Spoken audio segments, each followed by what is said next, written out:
আসসালামু আলাইকুম। বলছিলাম এটা কোন জায়গা এটা? কাশিমনগর। কাশিমনগর। জি।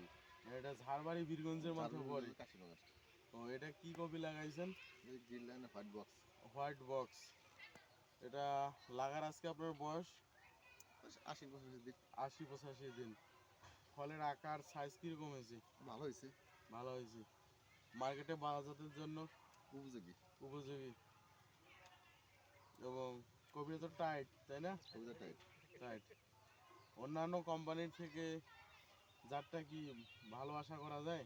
আশা যে করা যায়। বাজারে বেচতে কোনো সমস্যা নাই তো? না, যে বাজারে বেচতে কোনো সমস্যা নেই। ধবধবে সাদা। সাদা। এটা বয়স হচ্ছে আজকে 80 দিন।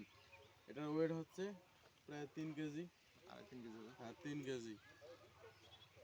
তো আমরা আসছি গ্রিনল্যান্ড সিড কোম্পানির পক্ষ থেকে হোয়াইট বক্স ফুলকপি নিয়ে। আসলে আমরা যখন একটা পণ্য চাষ করি, দাম কী হয় হোক, যখন পণ্যটা ভালো হয় তখন আমাদেরকেও ভালো লাগে। অবশ্যই। আর ভালো হলে কৃষক তো অনেক টাকা খরচ করে। এই যে দেখা গেছে এই সময় আমাদের এই কপিটা বিক্রি হচ্ছে 3 টাকা, কিন্তু এই কপিটার দাম থাকলে বিক্রি হইতো, এটা দাম থাকলে বিক্রি হইতো 30 টাকা। 30 টাকা।